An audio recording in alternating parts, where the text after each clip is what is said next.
Ce film étant populaire, même si vous n'avez pas regardé, vous avez quand même vu la séquence où Leonardo DiCaprio, qui joue le rôle de Jordan Belfort, a dit « Vendez-moi ce stylo ». Brad, fais-nous une démonstration. Vas-y, vends-moi ce stylo, regardez, vas-y. Tu veux que je te vende cette merde? Il est super bon, regardez. Ce stylo-là. Il vendrait n'importe quoi. Fais-moi plaisir. Écris-moi ton nom sur cette putain de serviette.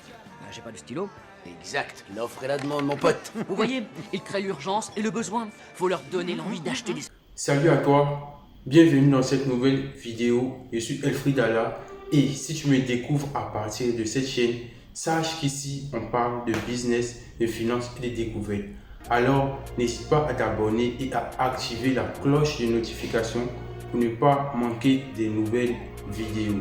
On sait tous comment les films et l'industrie du cinéma a eu un impact et a eu une influence sur le comportement et la vie des gens, surtout dans leur choix de carrière. Il y a des personnes qui ont lu ou bien qui ont regardé des films de boxe et tout de suite ont eu de l'intérêt et ont commencé à développer une passion sur la boxe. Pareil pour d'autres domaines tels que la médecine, le droit, le business et aussi la finance. Dans cette vidéo, je me propose de vous présenter 5 films à absolument regarder qui va vous permettre de connaître davantage ce domaine. À travers ce visionnage, vous allez prendre connaissance du fait que le monde du trading et de la finance en général n'est pas un monde où tout est rose, où tout est beau.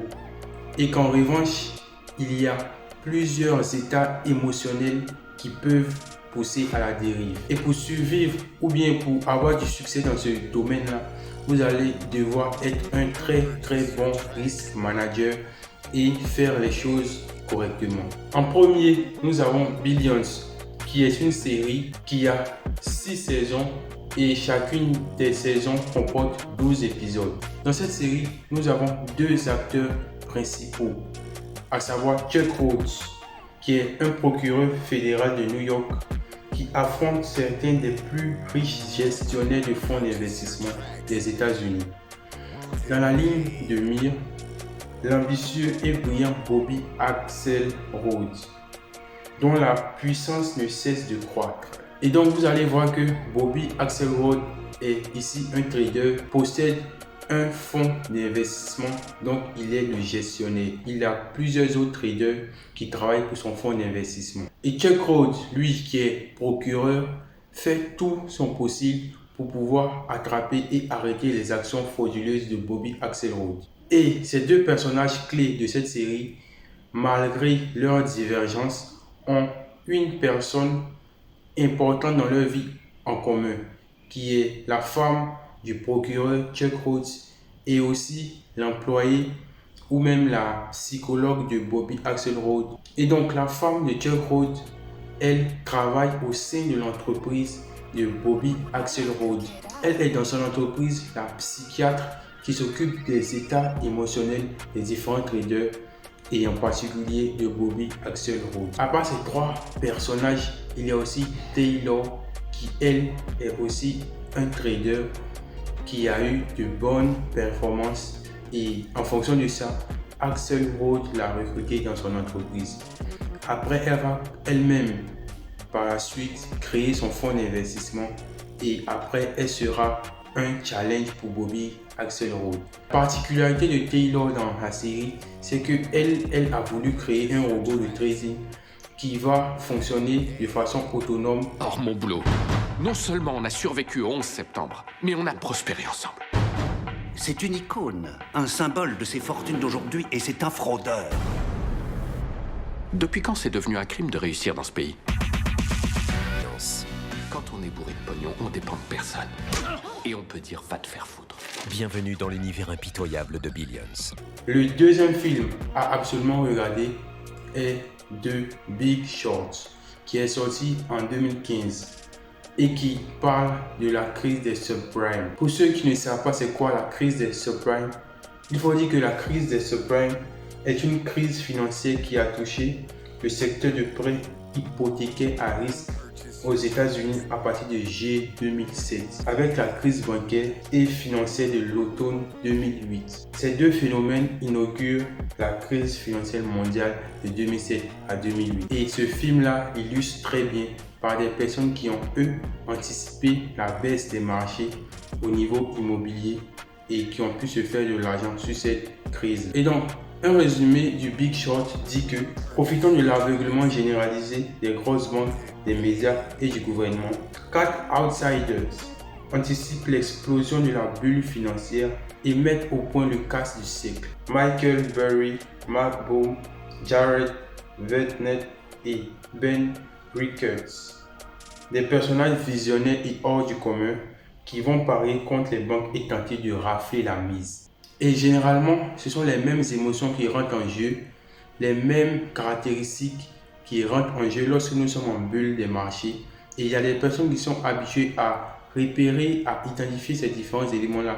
Et ces personnes-là, en fonction de leur analyse, en fonction de leur expérience, vont pouvoir faire des short sales sur des actifs. C'était le cas de Michael Burry, qui était vendeur pendant que plusieurs personnes étaient acheteurs sur le marché avant l'avènement de la crise et a pu se faire des profits énormes. Il faut dire que ça aussi sont des pratiques assez risquées parce que Michael Burry, comme vous allez voir dans le film, a été pendant des mois ou bien pendant des semaines dans le rouge et ses investisseurs et ses actionnaires ne pouvaient pas supporter les différentes pertes. Je sais très bien qu'il y a des personnes comme Michael Burry qui ont aussi été vendeurs sur le Bitcoin lorsqu'il a atteint les 64 000 pendant que d'autres étaient acheteurs. Et pendant toute cette période de chute-là, des personnes ont pu se faire beaucoup d'argent pendant que les personnes lambda étaient acheteurs sur le Bitcoin et avaient des bitcoins qui perdaient de la valeur au fur et à mesure. J'aurai donc l'occasion de shorter cette île de bâtonnets. Comment? Avec un bel outil intitulé contrat de swap. Une sorte d'assurance sur l'obligation. Si elle baisse, vous empochez 10 fois, voire 20 fois la mise. Et elle a déjà amorcé une baisse. 10 fois, 20 fois? Jamais. Et personne remarque que dalle. Personne remarque que dalle. Parce que les banques sont trop occupées à rafler des commissions indécentes sur ces obligations. Attendez. Il y a donc le troisième film qui parle de Jérôme Kerviel. Jérôme Kerviel intègre la Société Générale en 2000. Il travaille au middle office, au service des traders. Rapidement, il intègre la mythique salle des marchés. Il devient alors l'assistant du desk de Fabien Keller qui fait de lui un trader et lui apprend la spéculation boursière et la dissimulation de ses profits. Kerviel va se prendre au jeu et risquer chaque jour un peu plus sans jamais inquiéter ses supérieurs. Et donc ce film-là, Outsider, relate une histoire vraie de Jérôme Kerviel qui était un trader à la Société Générale qui prenait assez de risques et avait de grandes performances. À un tel point que Jérôme Kerviel atteignait ses objectifs de l'année en quelques mois. Et il y a une technique au niveau des salles de marché qui permettait de dissimuler les profits. À un moment donné, Jérôme Kerviel a pris un gros risque et a fait perdre de l'argent à sa banque. À cela, il s'en est suivi plusieurs poursuites de la banque contre Jérôme Kerviel et un long procès s'est déroulé. À la Société Générale, c'est rejoindre les meilleurs parmi les meilleurs. Bon, y a un nouveau trader qui intègre l'équipe. L'esprit d'équipe. Avec une dernière recommandation, sortez des sentiers battus. Une noisette, là, c'est 1 million d'euros. Imagine qu'on te demande d'en gagner 5 sur l'année. Chaque trader a ses stratégies. Tout ce que tu vas gagner en plus. 30, 35. Le quatrième film est Le Loup de Wall Street. Je sais que vous avez sans doute regardé ou vu ce film-là parce qu'il a été très populaire. Ce film est sorti le 25 décembre 2013 aux États-Unis et relate l'histoire vraie de Jordan Belfort qui est joué par Leonardo DiCaprio. Un résumé du film nous dit que sa licence de courtier en poche, Jordan Belfort est prêt à conquérir Wall Street. Ce jour d'octobre, un crack, le plus important depuis 1929, vient piétiner ses rêves de grandeur. C'est finalement à Long Island qu'il échoue et qu'il monte sa propre affaire de courtage. Son créneau, le hors court, sa méthode, l'arnaque. son équipe des vendeurs ou des petits trafiquants. Et donc vous allez voir qu'ici, Jordan Belfort, après avoir échoué face au crack qui a eu lieu pendant qu'il était courtier à Wall Street, va ensuite créer une entreprise de courtage où il aura à sa disposition des courtiers qui vont arnaquer plusieurs clients, leur faisant acheter des actions à des prix qui ne reflétaient pas la valeur réelle de ces actions. Ce film étant populaire, même si vous n'avez pas regardé, vous avez quand même vu la séquence où Leonardo DiCaprio, qui joue le rôle de Jordan Belfort, a dit « Vendez-moi ce stylo ». Brad, fais-nous une démonstration. Vas-y, vends-moi ce stylo, regardez, vas-y. Tu veux que je te vende cette merde? Il est super bon, regardez. Ce stylo-là. Il vendrait n'importe quoi. Fais-moi plaisir. Écris-moi ton nom sur cette putain de serviette. J'ai pas de stylo. Exact. L'offre et la demande, mon pote. Vous voyez, il crée l'urgence et le besoin. Et donc, en 5e position, nous avons Wall Street, le 1 et le 2.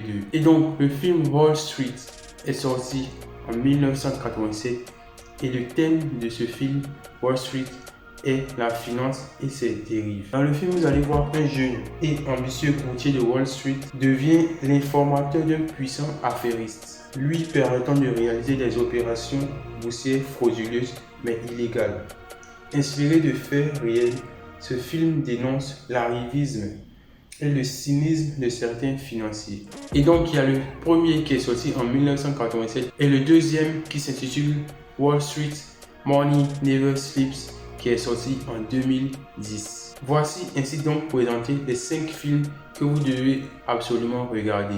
Vous allez voir que ces éléments-là vont vous permettre d'avoir une ouverture d'esprit, une large vision sur le monde de la finance et spécifiquement du trading. Il faut dire que ces réalités-là sont beaucoup et de très loin différentes du trading retail, c'est-à-dire des personnes qui sont des traders indépendantes. À la fin de ce visionnage, vous allez avoir de nouveaux éléments et vous allez pouvoir les rechercher afin d'améliorer votre culture au niveau du domaine de la finance et du trading.